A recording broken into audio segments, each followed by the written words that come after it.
Let's mic देश का मिजाज साउथ।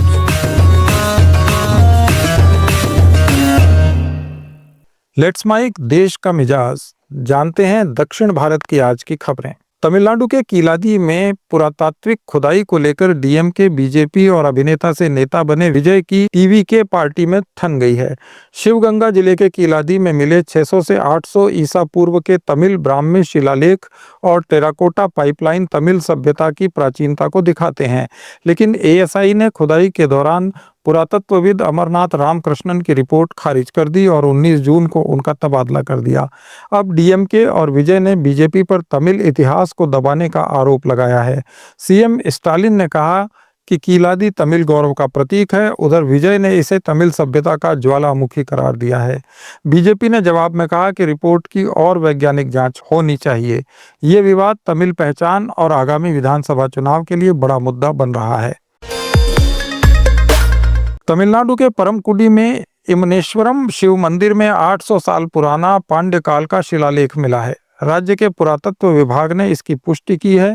इस शिलालेख में भूमिदान, कर माफी और धार्मिक आयोजनों का जिक्र है, जो उस दौर के इतिहास को समझने में मदद करेगा।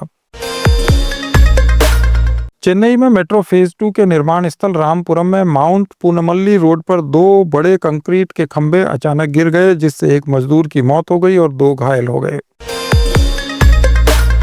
कर्नाटक सरकार ने बेंगलुरु में 4 जून को चिन्नास्वामी स्टेडियम के बाहर आरसीबी की आईपीएल जीत के जश्न में हुई भगदड़ के बाद एक नया विधेयक लाने का फैसला लिया है। सिद्धारमैया कैबिनेट की बैठक के बाद कर्नाटक के कानून मंत्री एच.के. पाटिल ने बेंगलुरु में मीडिया को बताया कि कर्नाटक क्राउड कंट्रोल बिल पर कैबिनेट की अगली बैठक में चर्चा होगी। इस कानून के तहत आयोजकों को भीड़ प्रबंधन सुनिश्चित करना होगा, नहीं तो 3 साल तक की जेल हो सकती है। बैठक में रोहित वेमुला विधेयक और फर्जी खबरों और नफरत भरे भाषणों के खिलाफ विधेयक लाने पर भी विचार किया गया।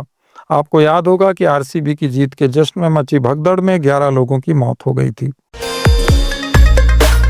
कर्नाटक वन विभाग ने नागरहोले टाइगर रिजर्व में आदिवासियों के 6 नए घर ध्वस्त कर दिए। आदिवासियों और सामाजिक कार्यकर्ताओं ने इस कार्रवाई का विरोध किया है। उनका कहना है कि ये उनके पारंपरिक अधिकारों का उल्लंघन है, जबकि वन विभाग का दावा है कि ये अवैध निर्माण थे। आंध्र प्रदेश के मुख्यमंत्री एन चंद्रबाबू नायडू ने दिल्ली में केंद्रीय गृह मंत्री अमित शाह से मुलाकात की और आंध्र प्रदेश को विशेष राज्य का दर्जा देने की मांग दोहराई। नायडू ने बिहार के लिए विशेष पैकेज की घोषणा का स्वागत किया, लेकिन कहा कि आंध्र को भी 2014 के बंटवारे के बाद वादे पूरे चाहिए। उन्होंने केंद्र से अमरावती विकास पोलावरम परियोजना के लिए 81,900 करोड़ और तंबाकू किसानों के लिए 150 करोड़ रुपए की मदद भी मांगी। आंध्र प्रदेश के चित्तूर जिले के नारायणपुरम गांव में 25 साल की एक महिला को 80,000 रुपए का कर्ज नहीं चुकाने पर पेड़ से बांधकर पीटा गया और इस दौरान उसकी बच्ची भी वहीं थी।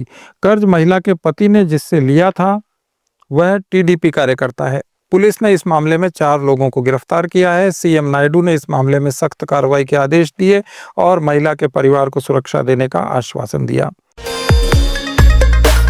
सीपीआई माओवादी ने नक्सलियों के सफाई के केंद्र के ऑपरेशन के खिलाफ तेलंगाना और आंध्र प्रदेश में बंद का आह्वान किया।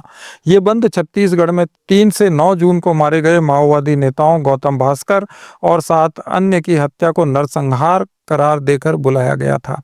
तेलंगाना में बंद का असर केवल भद्राद्री, कोठागुडेम, मुलुगु जैसे माओवादी प्रभावित ग्रामीण क्षेत्रों तक सीमित रहा। यहां सुबह कुछ दुकानें बंद रहीं और बस सेवाएं प्रभावित हुईं। हैदराबाद और वारंगल जैसे शहरों में जनजीवन पूरी तरह सामान्य रहा। माओवादियों की कमजोर पकड़ और तेलंगाना पुलिस की सघन गश्त और चेक पॉइंट्स के कारण ये बंद नाकाम रहा। तेलंगाना में मेडक जिले के मत्सीपल्ली गांव में 35 साल की ट्रांसवुमन काजल को भीड़ ने चोरी के शक में पीट कर मार डाला। इस सिलसिले में पुलिस ने 3 लोगों को गिरफ्तार किया है। सामाजिक संगठनों ने इसे ट्रांसजेंडर समुदाय के खिलाफ हिंसा का गंभीर मामला बताया। पुडुचेरी के मुख्यमंत्री एन रंगास्वामी ने ऐलान किया है कि उनकी सरकार जल्दी ही राशन कार्ड धारकों को 2 किलो गेहूं मुफ्त बांटना शुरू करेगी। आप सुन रहे थे let's mike more than radio. Follow कीजिए हमें हमारे सोशल मीडिया प्लेटफॉर्म्स पर।